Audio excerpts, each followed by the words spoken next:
Hello and welcome to the Content Octopus Podcast. Each episode, we take a different business type and create a business marketing strategy for that case study. This week, we are joined by Mike, who is going to tell us all about his business in a minute. But as usual, our experts are Sass, who's covering everything marketing, sales, strategy, and SEO, Mona covering branding and design, and myself here talking about social media content marketing. So, Mike, do you want to tell us about your business to start with? Yes, I hand make and produce Taylor Swift themed soaps and bath products. So for the Swiftie in your life who wants to get nice and clean, we have a range of products available for all eras, all albums, some of my favorite songs. And I'm very proud of it. Quite an exciting, and if I may say so, sort of a very now product, Mike. So, what do you think makes your product different from other similar types of products that are available in the marketplace? Well, first of all, it's all made here in the UK. It's all locally sustainable ingredients. I like to use as much natural as possible. I don't like any, artificial preservatives or anything like that. And I think, they're made with genuine love and affection and enthusiasm for the artist. And I think that comes across. And I think my customers fully understand that, appreciate it, and it's a nice shared experience. Yeah. Do you have a specific type of demographic that your product appeals to? Oddly enough, I think a lot of my customers are men who are buying for the Swiftie in their life. But then at the same time, it's women of all ages, again, purchasing for friends mostly. Naturally, of course, you get people buying for themselves, but mostly it's gifting. Right. Okay. That sounds good. That cuts through the demographic, concern, because that has wide appeal. Do you think there are other competitors in the marketplace that do similar products to yourself at this stage? Most of those that are widely available are based in the US. Mm-hmm. So again, if you want to buy them online, you've got obviously shipping costs that factor into people's purchasing decisions in that way. There's one particular company who have got quite a lot of Sparta Candle Co. They've got quite a lot of traction on TikTok and press coverage in America, and they make candles as well. So it's not exclusively soaps and bathware. So no, I think I'm relatively, well, you can't clarify uniqueness, but I think being UK based is kind of an advantage, absolutely. Yeah, that's good. Certainly from a cost point of view, as you say, that's quite an important consideration, If we were to speak to, say, one or two of your clients or customers about your particular product, what do you think they're going to, what are they going to say about the product? Well, first of all, they love the variety. They like that, there's something for everybody, no matter which era you find yourself relating to at that moment. There's a particular suitable product for those. The natural ingredients, of course, we're all very conscious now of allergies and skin sensitivities that people want to be wary of when they're purchasing. So they like knowing that there's nothing that's we label all the packaging with any potential irritants in that respect. Again, it's all locally sourced. I don't like to add additional miles where possible to any of the ingredients that are being used. I like to pay my supply chain. So that's reflected in the cost. I don't want to make, I want to make sure everyone's remunerated fairly in that respect. And yeah, I think they like the product. They like the enthusiasm that I have for the whole thing. And it's a very self-sustaining and self-supporting community. And I think they can tell that we buy into that wholesale. So where are you actually currently selling these products, Mike? At the moment, it's at in person. So it's at local farmers markets, craft fairs. There's a couple of like conventions and everything that I've been to, which have been all right, but quite a bit of traveling involved. So there's a bit of effort in that. And then online, of course, mostly inquiries through Facebook and word of mouth. Mm-hmm. Are you also using things like Etsy as well to sell? Or... Not yet, but I've certainly been considering it. Obviously, with the point of scalability, I started this during lockdown as just kind of like a cottage industry. So I'd like to be able to think that it's scalable. Whether or not I'd have to get other people involved in the manufacture of it, I'm not entirely sure. Or I'd have to expand premises to do that. So I'm unsure about the future. Certainly, I know that platforms like Etsy make it easy to operate these sorts of businesses, but I don't have much experience online, to be honest. So I guess the next stage for you really is the scalability of the business, is to move it to that next stage, because you've obviously established a decent level in terms of, and getting around to these types of fairs and markets and so forth.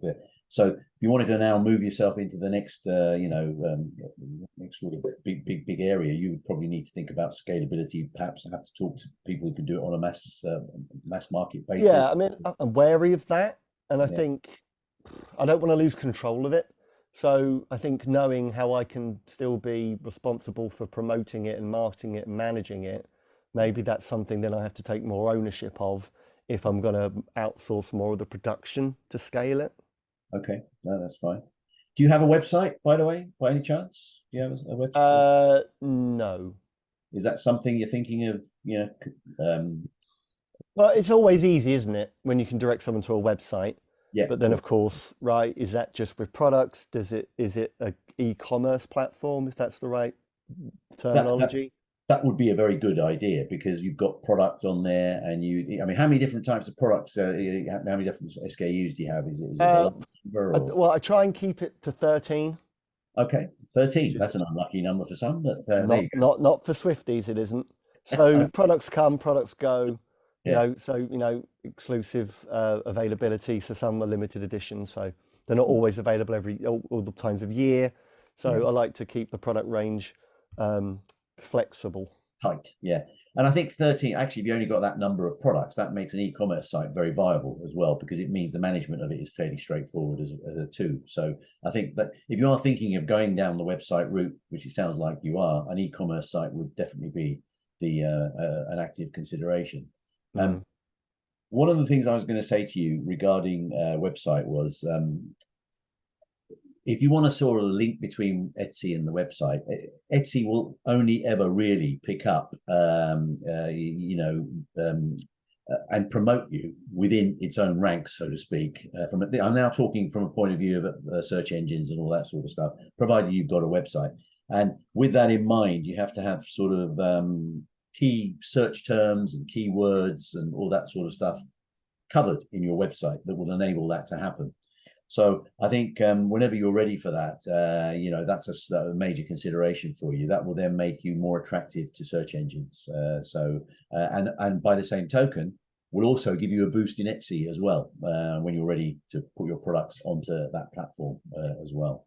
So these are all things that you don't just do in isolation. You're doing it with a sort of overall, game plan in mind to make sure that you've got all your bases covered, all your ducks in a row, so to speak, and you can move forward from there.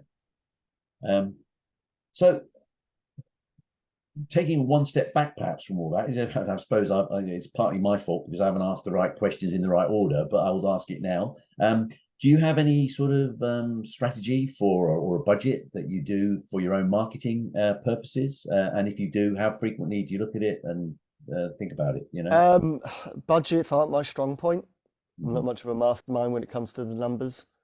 So I guess knowing how I'd even go about doing that, to be honest. Okay.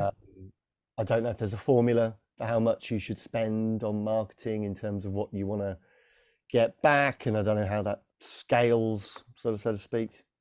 Yeah, I mean, I always recommend to people stay within a sensible affordability zone. It's a bit like it's a bit like a gamble in a way, marketing, but never gamble more than you're prepared to lose. And in this respect, I'm probably saying that in a very negative way, but what I do mean is that if you're generating a turnover of X, make sure that the percentage you're considering is a sensible percentage of that X, rather than a unrealistic, let's throw the dice and hope for the best. Is there like a baseline you can work with, like a rule of thumb?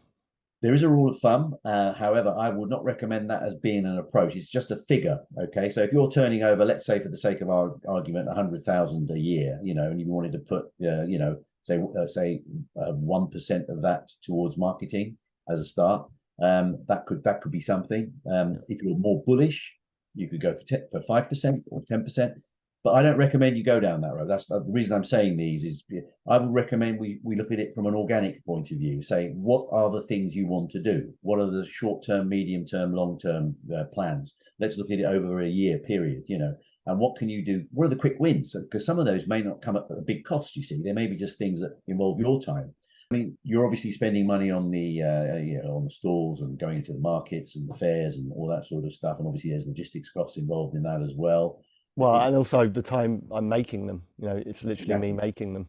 Yeah. So all these have got to be borne out, and they're very important consideration. What I would recommend we do is we sort of have a sort of what I call a roadmap. Sit down and chat all the things you want to do.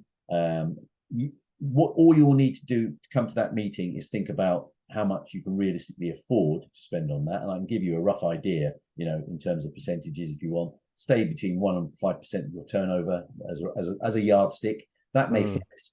And from that, we can then break that down into a number of different, key milestones that we can do within 3 months, 6 months, and a year.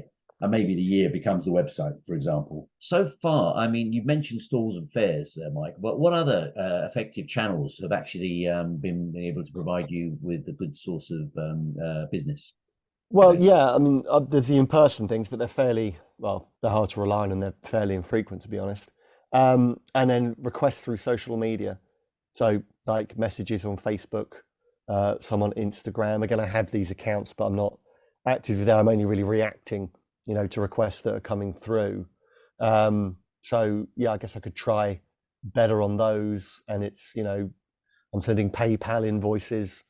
And, I can make the stuff, I've got the inventory and the time to make it, but it's, the sales are sporadic and discoordinated, uncoordinated. Is there a real harmonization in the sales process, really? Okay. One of the important things is if social media is something that you've looked at and, is already working for you, that could become a central part of your marketing, strategy. I think that has got very strong overtones there.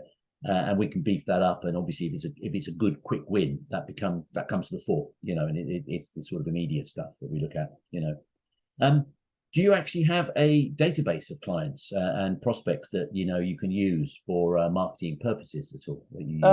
Yeah, I mean, I know the people that I've sold to. I mean, obviously, I keep records for financial records and whatnot. It's all pay my tax and everything. Sure. So I've got email addresses and shipping addresses. And every time someone makes an inquiry, so I take contact information from them. So I've got about 100 people or so, 100 kind of data sets. Okay, well that's a really good start, because from there we can look at opportunities. I mean, let's just for the sake of argument say that there are hot, warm, and cold contacts. Hot being people you regularly sell to, medium being people you sell once or twice to, have had good inquiries with, and cold being people you just checked out and said hello to. You can do different strategies for each of those different things, so long as you've got their details. And that's, again, part of the whole sort of marketing strategy. You can, slice and dice that, differently. But yeah, I hadn't thought of that, because I've got some people who come back quite regularly online. Yeah. So yeah, that makes sense. Yeah, and I think the great thing there is that you've already sort of, headed it off for the past by already having the access to that type of information. That's a really good starting point. So that moves us forward. I want to sort of bring Mona into the picture now a little bit more, and say, but basically, do you feel that your product's branding that you've got represents the right feel for your business? Is it right for your business? Yeah, I mean, again, not being much of a tech person, they're quite simple designs for the labels. Again, I like the product to be the standout visual element. So the labels are quite basic that I've done on my own, really. They're nothing spectacular. And obviously, the better they can look, it can't hurt, can it? Right. Yeah, and I like to give you some advice. I know funding can be a big issue for startups, but still worthy to consider to invest some money on a professional designer like me to get the initial branding done, because that's the most difficult bit. For instance, once you get a logo, color scheme, and typography done, and you can use the brand guidelines and the logo and those elements to create some, for instance, social media, graphics, marketing materials like business card, pull-up banners, on your own by Canva. Yeah. And also Okay. you mentioned about the packaging design. I think it's very worthy to get the stickers done professionally by a designer like me. Then you can do the other simple packaging on your own. For instance, you can use very simple, like recycled paper to do the wrapping. Yeah, and put the professional sticker on top. Then those stickers can definitely elevate the whole branding and packaging design. Yeah, I like to have good quality packaging in that respect because it's part of the experience, right? Yeah. Again, it's for gifting. So if you can give someone something that's already essentially gift wrapped to a high standard. But again, yeah, you're right. I guess there's ways to personalize that at every kind of step, isn't there? I think for the type of product that you're selling, I would say that's a big yes, actually, Etsy, on the Etsy front. But I think what I'd like you to start thinking about is trying to go for a pincer movement in many ways, trying a number of different things. You know, Etsy being perhaps one of the main ones, but Facebook and all the other. And I think one of the things that Instagram, Facebook are worthy considerations, but there's probably other types of content marketing that maybe Lou can give you a bit of a steer on as well. Lou, do you want to pick up on that at all? Yeah, sure. Sorry. Okay. Because I'm going to disagree with what you've just said. Yeah, that's what I was expecting. Yeah. Shall I ask that question again? Yeah, shall I just go straight into it? Yeah. Yeah, I can ask a question again if it helps. Okay, ask the question again and I'll take it straight from there. So I guess, you've all said it makes sense. I guess what I don't yet know is Etsy the best platform to actually use in my situation? I think when it comes to selling online through these platforms, you need to be really careful about where your target market is, which you've been very clear on, and Sass talked about that earlier, but also kind of what the advantages of the platform are. So Etsy, if you look at reviews from the users and things, and I don't want to get into this too heavily, it can be a problematic platform. You've got Facebook Marketplace where you can sell things there as well. You've got the TikTok shop where you can sell things. You can sell things through Instagram. The problem is that none of these things all work together. They're not all based on one database of your products. You need to upload the products to each one. So you need to be really careful about which one you choose. And in some ways, since you're coming at it from I would definitely agree with Sass that having a centralized website where you can manage stock and you can manage your database is essential for any growth business. I completely agree with that. When it comes to the platform in which you use to sell, it really comes down to where your target market is and how you're going to go about selling it. So TikTok shop is again, it's at first it was a bit, new shop online, people are a bit untrusting about it, but it's proven itself time and time again. Obviously, there are always going to be scammers on any platform. One thing that Etsy has a big problem with is drop shipping. That's people buying in a lot of cheaper stuff from China, and then backing the price up and selling it as a handmade item in the UK. And it's not, and it's really difficult to sometimes suss these things out. So you have a unique product and you're in a unique position where you can show the behind the scenes of creation of it. And I would say above Etsy, actually, TikTok is probably one of the better places for you to be able to market your services and market everything you talked about at the very beginning with, your brand identity and how passionate you are about it. And exactly, you've got to think, where are the Taylor Swift fans? And you can only spend 5 minutes on TikTok before you're running into an army of them. Yeah. So, Etsy is great for what people need it for, but I would actually consider that maybe looking at one of the social media platforms where your fans are, or where the Taylor Swift fans are, and then selling natively through that. But as Sass said, it all still needs to go back to your website in some way or another. You need to have that database.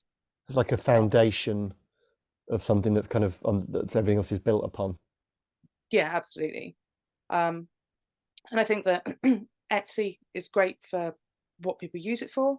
It is widely used, but at the moment, am I right that you're struggling with kind of maintaining all the different avenues that people are coming at you from? Yeah, I'd like it to be formalized and centralized rather than it being, it's a bit chaotic, to be fair. Yeah. Yeah, so you don't want to be selling on all of the platforms. You kind of need to choose one, and going through Sass's roadmap and going through that meeting will really give you a clear idea of where your target audience are. Now, obviously, I say that TikTok is obvious because there's a lot of Taylor Swift fans on there, but as you've pointed out, it's a lot of people buying gifts for Taylor Swift fans. So you might find through discussion with SAS, and SAS might be able to step in here, that you will actually find that your sales through the sales you've already made are actually coming from somewhere else because it's a gifting market. Does that make sense, SAS?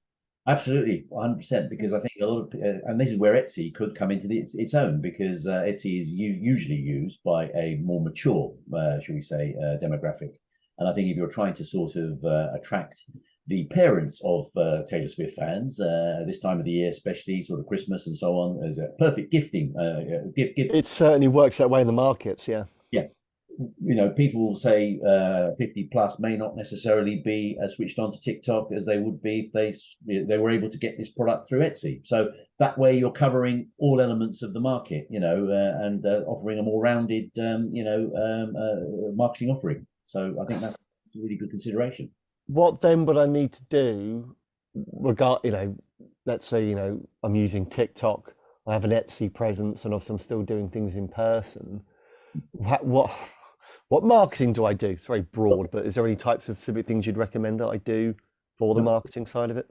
The one thing that I think is an absolute must, given all those other issues, is also a website. I think that's fundamentally going to be your brochure. That's going to be what you want people to see, represents your company, your brand, and that would be the other thing I would recommend. And I think if you were in a position where this is all top of the head stuff, it's all just coming out as following this conversation. If you were in a position where you were doing TikTok and you were doing offering your products, services on Etsy, and you were tying it all back to a central website somewhere, I think you've got a really good foundation for a good solid marketing presence within the marketplace. Well, I guess there's things I have to do to get people to go there, right? Oh, sure. That, you see, that's something I alluded to earlier in terms of search engine keyword. What are the things that what are the keywords that people use to find you, or should they? What are the words that they need to use to be able to find you consistently? And those are things that we need to discuss in terms of copy that goes into your website. But that will come out. That will come out once you talk to a web designer regarding your website. Anyway, somebody mentioned content marketing earlier. That's what we're all about. That's really very much what all this whole conversation is. Everything from the design, the look, the feel, through to the visuals, the impacts, the images, and underlying it all is really a plan to make that all happen. And that's really, I think, the perfect storm for content marketing, really, So and as I mentioned, Mike, the content marketing that you can do from the point of view of being full ownership of the business, being able to make the products and everything, there's so much content that you can mine from that. And people really like that when they see, especially a sustainable business or a local business, they like being able to see the behind the scenes of how the products are made, being able to engage with your audience. So using content specifically in the form of video to do that can really help through things like TikTok, but it also gives you the ability to be able to, use that SEO on your website and the extra juice from having video searches through Google as well. So I think that looking forward to what you said, SAS is right with the website, and whatever social media platform you need to go to, I think you need to make sure that you've got the ability to be able to share that video from behind the scenes, if that makes sense. Yeah, because people often, how's it made? How do you, get all the colours in? How do you get all the ingredients together? And yeah, I think it would be nice actually to let people see that. And my nieces and nephews have showed me TikToks of all kinds of like creative things, and it's quite exciting to see all these things come together and people are making all sorts of different things. So yeah, I like the fact that I do this all myself, and I think sharing that experience with people would be quite exciting. The only thing you must always be mindful of is don't let the baby out with the bathwater. Don't let people in on secrets to do with your business, because that's the last thing you want people to start, ripping you off. Well, they won't know what the magic ingredients are, if that's what you mean. That's good. So they're going to hold some things back. Yeah. Pixie dust goes in at some stage, so that's the important stuff. Yeah, great. Yeah. You can also, we're talking about meshing everything together. Your website being a centralized place. If people find you through Etsy, or they find you through Google, or they find you through TikTok, one of the great things about your building a website is you can add in widgets, so you can run your TikTok feed through your website, and when people land on your website, they can see all your TikTok videos. You can also embed your Etsy store into your website, so people can still purchase through Etsy whilst visiting your website. So the point of the website, I think, is to bring everything together. But again, you need to go through that roadmap suggestion with SaaS to be able to really drill down into your target market, where you're going to find them. And I want to throw a question at Mona in terms of what type of website do you think would really work for Mike in this particular case? I think at this stage, a brochure website is better for you, from 1 to 4 pages, even though just 1 page. Yeah, for instance, because if you showcase some photos of your products, you can give people an instant idea on what your company is about, what your products are about.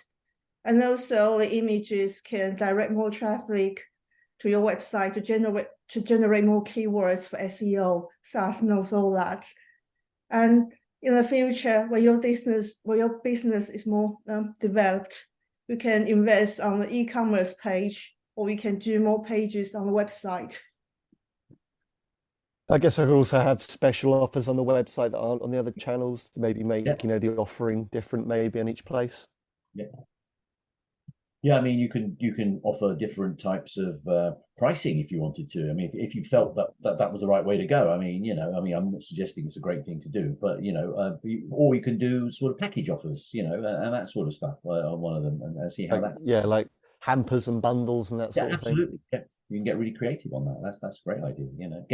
Again, if you think about the seasonal market, those sort of things usually have a great impact at that time of the year. You're doing a tour. I mean, next summer. Touring England, for example, that could have a really good, status. So there you go. It's like T-shirt manufacturers and stuff like that. So, thanks for joining us, Mike, today, and hopefully we'll see you all again next time. Thank you. I was enchanted to meet you.